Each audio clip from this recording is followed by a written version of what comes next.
এবার ময়দার লেচিতে গোচেতে ময়দার যে লেচি ময়দা মাখা হয়েছিল সেই ময়দাতে এবার লেচির মধ্যে আমি ছাতুটা দেবো। ছাতুটা দিয়ে এটাকে পুর করা হচ্ছে। এটা ড্রাই থাকবে, খাওয়ার সময় ঝুরঝুর করে পড়বে জিনিসটা।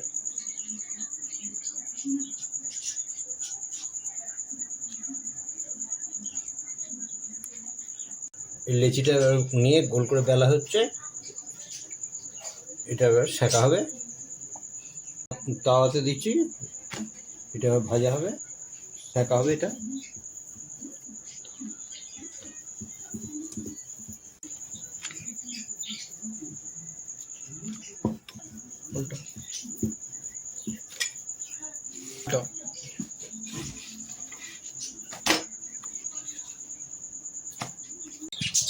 ছাতুর রুটি রেডি হয়ে গেছে। এই যেরকমভাবে এ করলে ছাতু এরকম পড়বে, ঝুরঝুর করে এই যে ছাতু পড়বে, এটাই ছাতুর রুটির নমুনা। এই যে ছাতু পুরো ভেতরে ভর্তি, ভিতরে ছাতু পুরো ভর্তি থাকবে, খাওয়ার সময় ছাতু পড়বে।